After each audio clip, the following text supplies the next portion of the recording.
Hey ladies and gentlemen, welcome back to the channel. My name is KPZ. You're here on the home of the Slightly Above Average Ship Review. Got a tech tree spotlight for you today.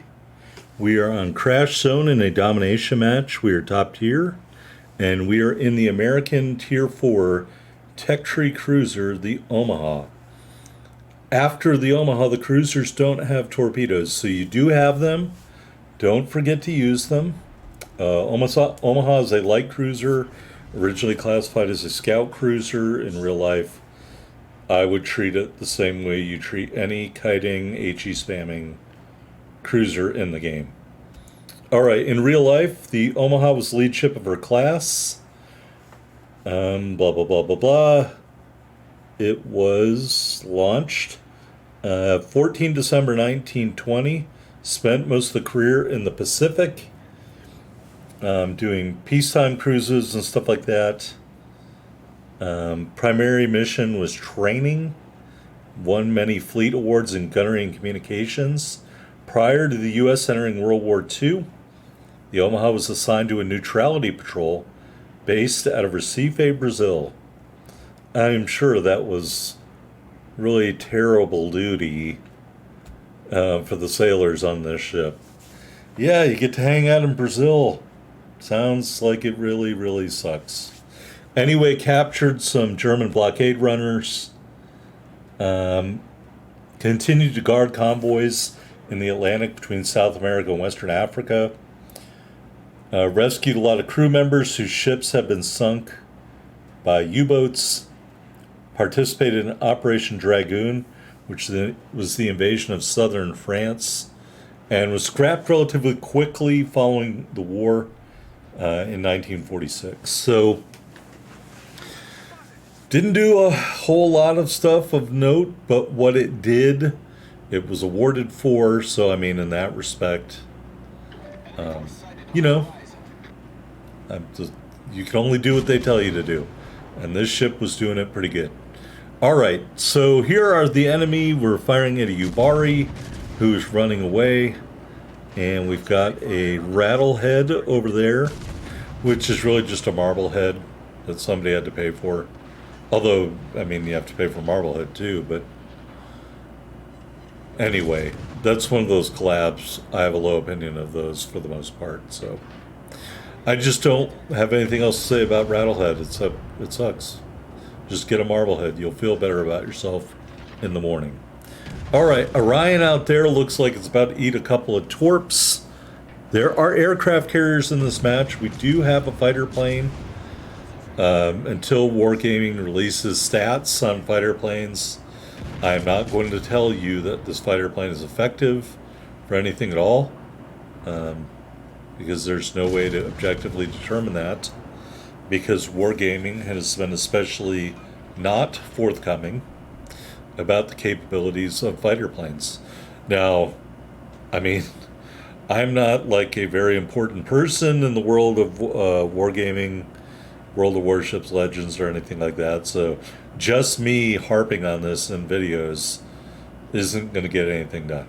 So if you really want to see stats for fighter planes so you can judge if they're effective or not, especially when you're choosing between that and the observation seaplane, that's what they call a spotter plane now, you're going to have to complain loudly and vociferously to Wargaming.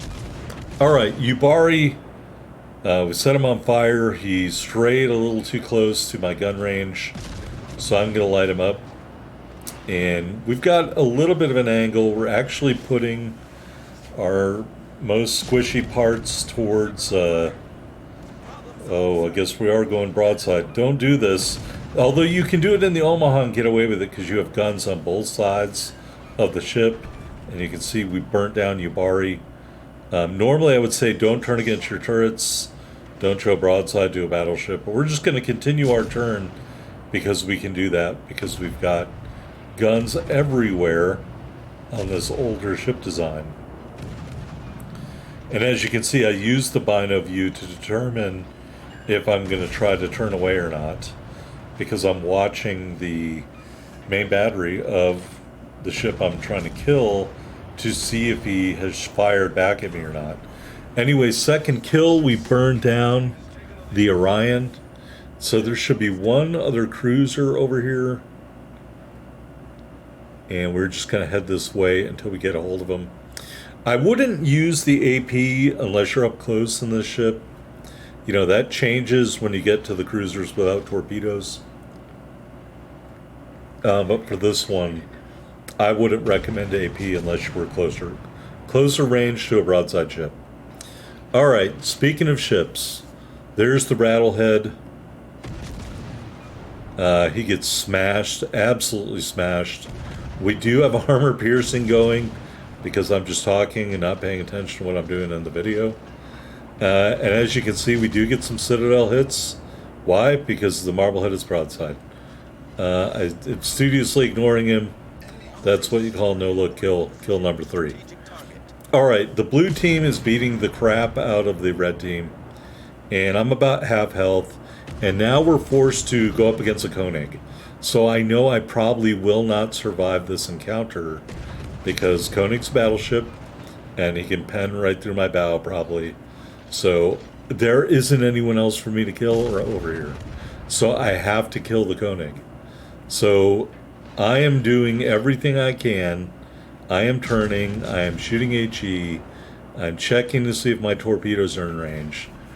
Because I know all he has to do is get a couple of good shell hits, and I am probably going to be dead.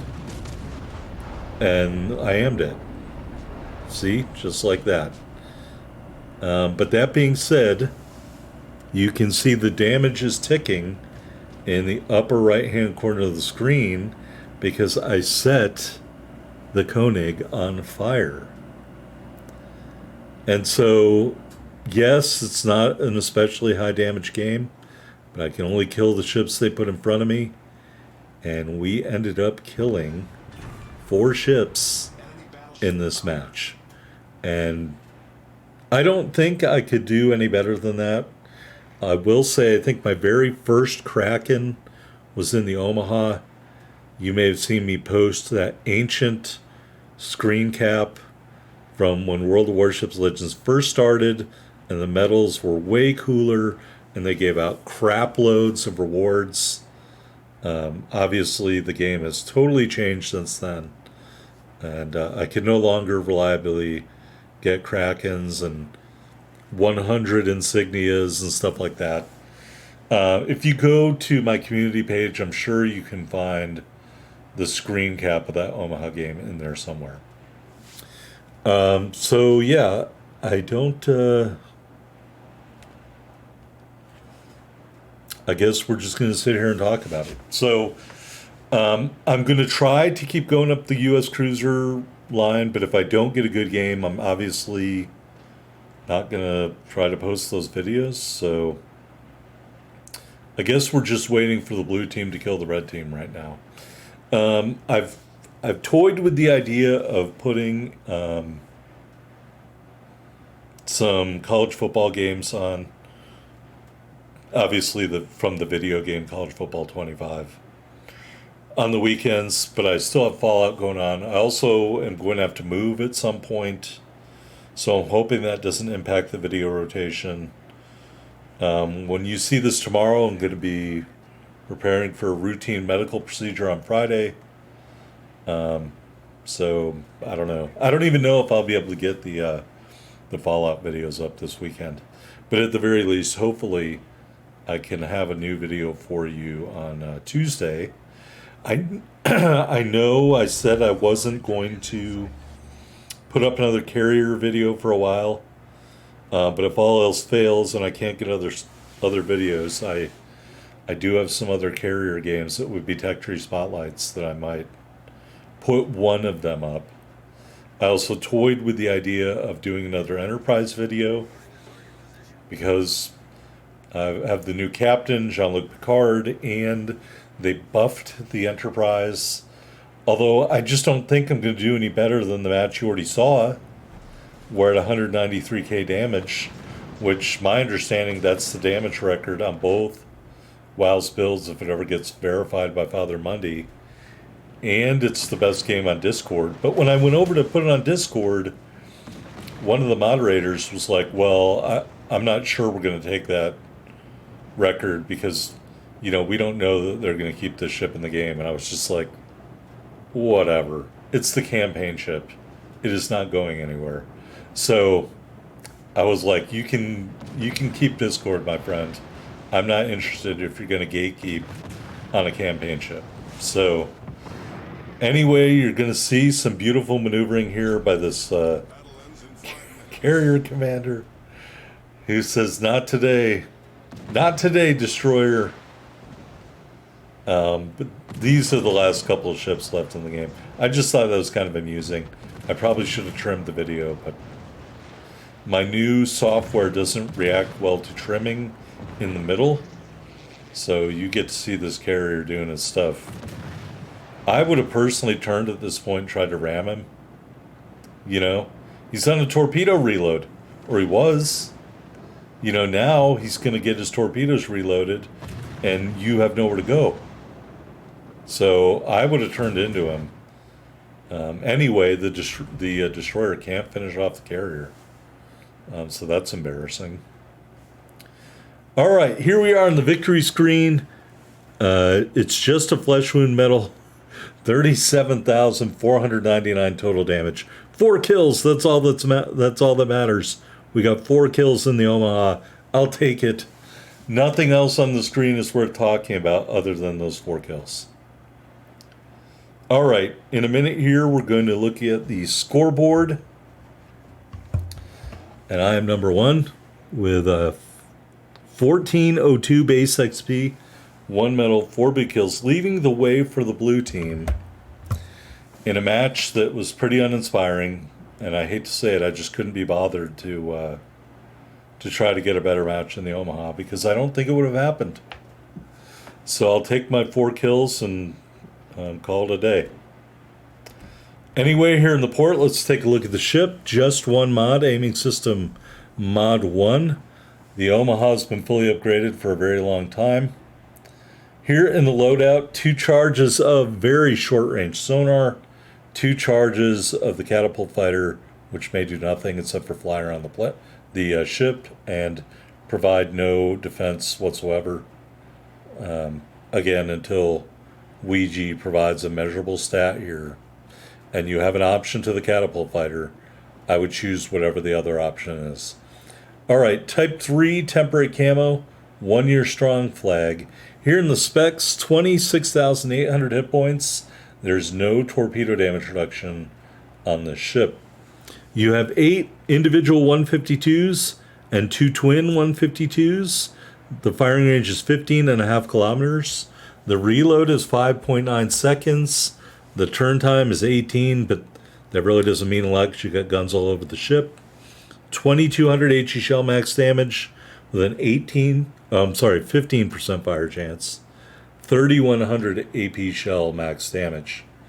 You have 4 triple tube launchers, reload every 66 seconds, max damage 11,733.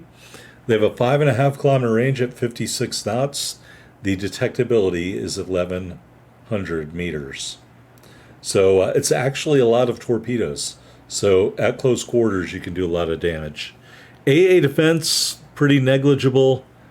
Maneuverability, 34 knots, 600 meter turning circle, 5.7 second rudder shift time. And concealment, are we going to go to concealment? 10.6 on the surface, 6.7 from the air, 5.1 if you're firing from smoke. All right, here in the stats, I have played 54 battles in the Omaha, and I do have a winning record. Main battery accuracy, 44%. Torpedo accuracy, 7%. Kill death ratio of 1.2. Average damage per battle, 32k.